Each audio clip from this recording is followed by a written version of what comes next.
एक बड़ा भाई छोटे भाई का 4 बीघा जमीन बेईमानी कर लिया। एक नंबर बेईमान था।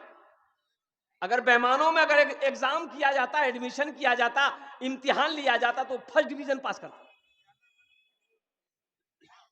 छोटा भाई कमजोर था, परेशान हो गया, पंचायती बैठाया, मुखिया को बुलाया, सरपंच को बुलाया, सबको बुलाया कि मोर इंसाफ करे दे, मोर भायानी 4 बीघा मोर जमीन बेईमानी करे लिया। तो पंचायत लोग, मुखिया लोग, सरपंच लोग उसका बड़ा भाई को समझाया कि मियाँ तोर छोटो भाई छुगना क्या अंती जमीन बेईमानी कर लो, दे दे भाग, जमीन का रिटर्न करे दे। तो सुनता रहा, खड़ा हुआ, बोला देखिए हम मुखिया की भी बात मानते हैं, हम सरपंच की भी बात मानते हैं, पूरे गांव वालों की बात मानते हैं, लेकिन मी जमीन नहीं दूं।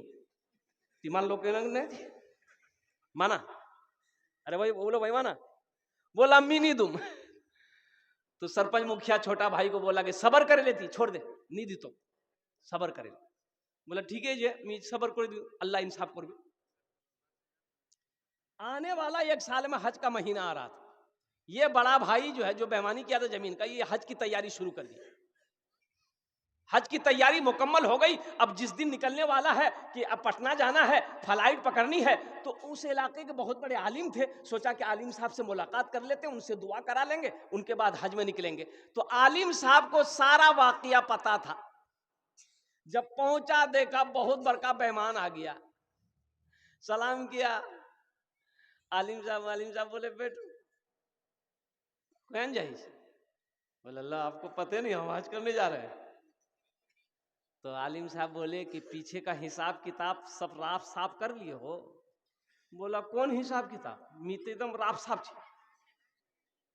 तो आलिम साहब बोले कि 4 बीघा जमीन जो अपने भाई के बेईमानी किए हो, बोला अल्लाह हजरत उसी को माफ कराने तो हम जा रहे मक्का। तो आलिम साहब ने कहा कि नादान, अरे ये तू एक हज की बात करता है, 100 हज भी कर लेगा फिर भी अल्लाह तेरे हज को कबूल नहीं करेगा। उस वक्त तक कबूल नहीं करेगा जब तक अपने भाई की बेईमानी की हुई 4 बीघा जमीन तू वापस नहीं कर दे। इस घर को बेहतर बनाए हो, जिस घर में रहना है 2 दिन, जिस घर में हमेशा रहना है, कैसा होगा वो घर मालूम नहीं, सामाने सफर सब ठीक करो, कब होगा सफर मालूम नहीं, क्यों आए थे इस दुनिया में, जाना है मालूम नहीं। इंशाल्लाह हम लोग तैयारी करेंगे, हाथ उठाओ इंशाल्लाह, कितने लोग तैयारी करें? मौत की तैयारी करनी है, कब्र की तैयारी करनी है, हशर के मैदान की तैयारी करनी है। ए मेरे बच्चों, अभी एक एक्सीडेंट देखा, मेरा प्रोग्राम था रांची में, रांची से फ्लाइट लिया कोलकाता से फ्लाइट पकड़े बागडोगरा से 4 व्हीलर पे बैठे, बिहार प्रोग्राम पकड़ना था। तो कुछ दूर चले होंगे 30-40 किलोमीटर, तो पता चला कि रास्ता जाम है। उतरे तो पता चला कि एक्सीडेंट हुआ है। ओ नौजवानों, उतर कर गए, देखिए भीड़ थी लगी हुई, देखा कि 3 नौजवानों की एक्सीडेंट हुई थी और एक्सीडेंट हुआ था। बड़ा खूबसूरत सब नौजवान था।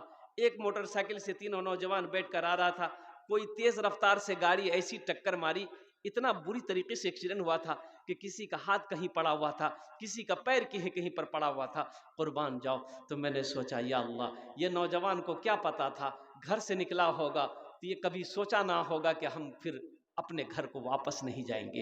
इसलिए नौजवानों, मौत की कोई गारंटी नहीं है, मौत की कोई वारंटी नहीं है। अल्लाह ने जो फैसला कर दिया है, वक्त मुतय्यन है, इसलिए तुम हमेशा तैयार रहो। और आखिरत की तैयारियों में से जो सबसे पहली तैयारी है वो वक्त पर नमाज,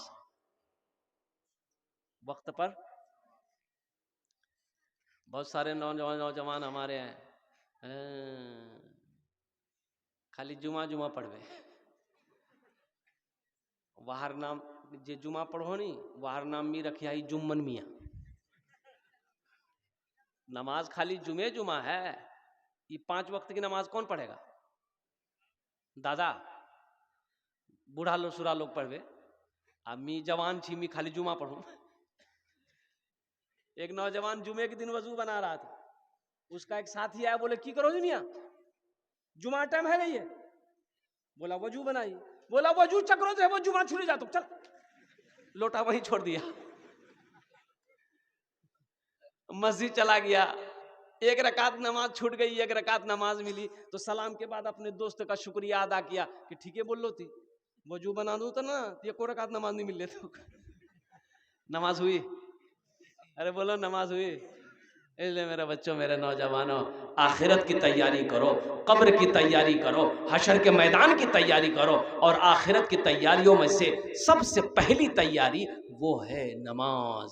नमाज किसी भी हालत में माफ नहीं है।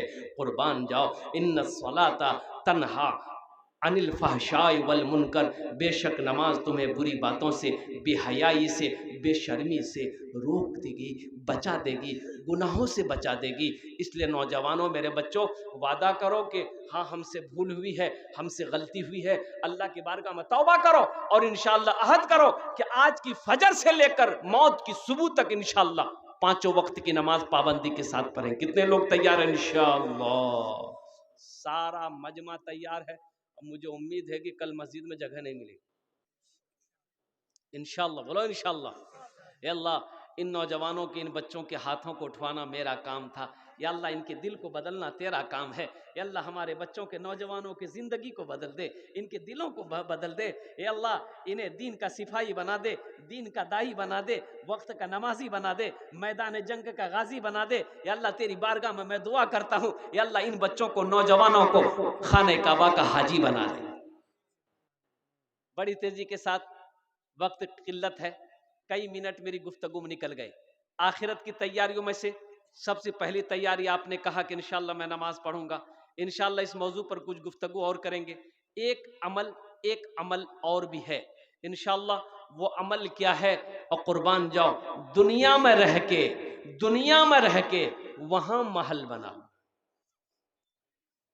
वहां महल बना। और एक बात याद रखिएगा, एक छोटा सा मुल्क था, वहां का दस्तूर था कि जो बादशाह राजा बनता था, बादशाह बनता था, प्रधानमंत्री बनता था, तो 5 साल के बाद उसको कुर्सी से आदमी नीचे उतार देता था। 5 साल के बाद, 5 साल का बनता था।